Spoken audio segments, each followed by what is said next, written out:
তো বন্ধুরা, আজকে দেখাবো তোমাদেরকে ইলিশ মাছের রেসিপি। নামটা যেহেতু এত সুন্দর ইলিশ মাছ, তবে কিন্তু এটা সেই ইলিশ না যেটা মানে পিওর লোকাল ইলিশ হয়, তবে এটা খুকা ইলিশ। তো আমাদের এরকম সৌভাগ্য নেই যে বড় ইলিশ খাবো, যদিও সামর্থ্য থেকে থাকে, তারপরেও কিন্তু এখানে সেই ইলিশ মাছ পাওয়া যায় না। তো এটা ভাগ্যবশত খুকা ইলিশটা পেয়েছি। আর আজকে ছিল হাটবার, বুধবার বাজার থেকে ইলিশ মাছগুলো কেটে নিয়ে আসছিলাম, তারপরে সুন্দর করে ধুয়ে পরিষ্কার করে এখন নুন হলুদ দিয়ে ইলিশ মাছগুলো সুন্দর করে মেখে নিচ্ছি। আর এই খুকা ইলিশগুলো আলু বেগুন দিয়ে খেতে ভীষণ ভালো লাগে। একটু পাতলা ঝোল, যেহেতু গরম পড়েছে তার জন্য হালকা পাতলা ঝোল করব আলু বেগুন আর ডাটা দিয়ে। তারপরে আমি নুন হলুদ সুন্দর করে মাছগুলোতে মেখে নিচ্ছি এবার। আর এদিকে দেখো বেগুন, তারপরে হচ্ছে গিয়ে আলু সুন্দর করে কেটে নিয়েছি, আর হচ্ছে গিয়ে পেঁয়াজ কুচিয়ে নিয়েছি।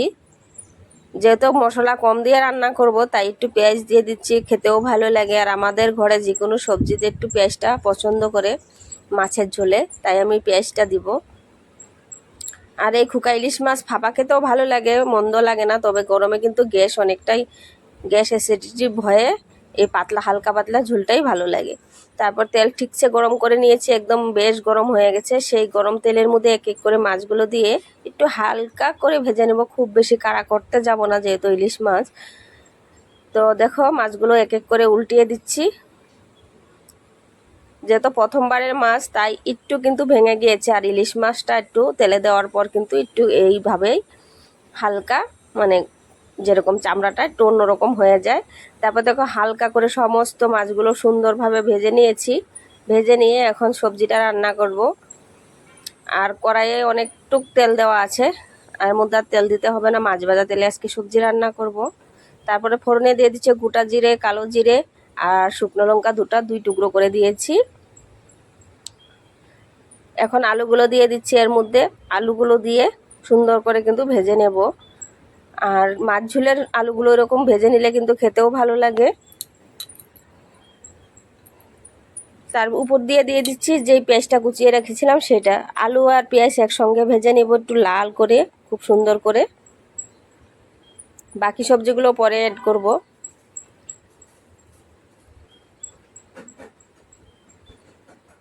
খুব সুন্দর করে কিন্তু ভেজে নিতে হবে আলুগুলো, তেলে খেতে ভালো লাগবে।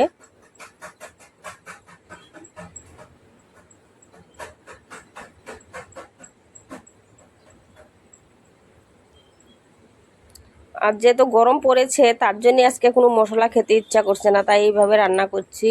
তারপরে একটু নুন পরিমাণ মতো দিয়ে দিচ্ছি। এবার আলুগুলো বেশ কিছুক্ষণ ভেজে নিয়েছি, 3-4 মিনিটের মতো। বেশ কিন্তু ব্রাউন ব্রাউন হয়ে গেছে আলুগুলো। এর থেকে আর বেশি ভাজার প্রয়োজন নেই। এখন এই যে কাঁচা লঙ্কা আর বেগুনটা ঢেলে দিচ্ছি। বেগুন কাঁচা লঙ্কা দিয়েও আরও বেশ কিছুক্ষণ নাড়াচাড়া করে ভাজা ভাজা করে নেব।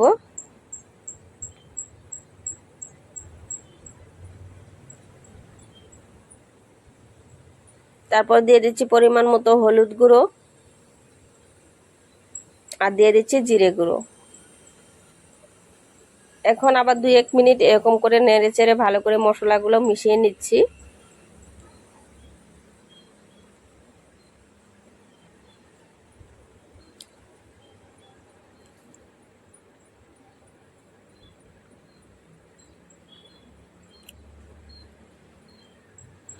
রান্নার মধ্যে সবসময় মশলার সঙ্গে ভালো করে যদি সবজিটা কষিয়ে নেওয়া হয়, তাহলে কিন্তু সবজির টেস্টটা দুগুণ বেড়ে যায়।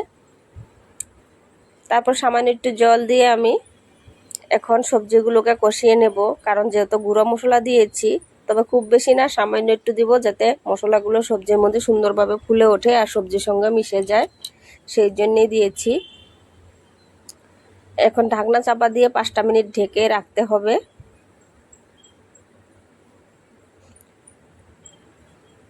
তো 5 মিনিট পর ঢাকনাটাকে সরিয়ে দিচ্ছি।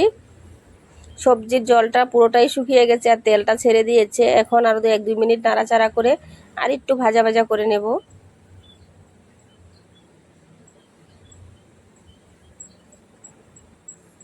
এবার আমি জল এড করে দিব। এখন জলটাকে একটু সময় ফুটতে দেব, তারপরে মাছগুলো অ্যাড করব, আগেই করব না। তো দেখো ঝোলটা মানে ভালো করে ফুটে গিয়েছে। তারপরে এক এক করে মাছগুলো দিয়ে দিচ্ছি, যাতে মাছের ফ্লেভারটা মানে সবজিতে এসে যায়। মাছ দেওয়ার পর আরও 10 মিনিটের মতন ফুটিয়ে নেব। তো বন্ধুরা 10 মিনিট ফুটিয়ে নিয়ে তারপরে মাছ ঝোলটা নামিয়ে নিচ্ছি। আর দেখো কত হালকা পাতলা একটা মাছের ঝোল হয়ে গেছে। ঝোলটা কিন্তু অনেকটাই পাতলা হয়েছে, কিন্তু খেতে দারুণ টেস্ট হয় এভাবে ইলিশ মাছের আলু বেগুন দিয়ে খেলে। একটু ডাটা দিলেও ভালো লাগে, তবে আজকে ডাটা ছিল না তাই দেওয়া হয়নি। তো আজকে রেসিপি আশা করছি তোমাদের ভালো লেগেছে। যদি ভালো লেগে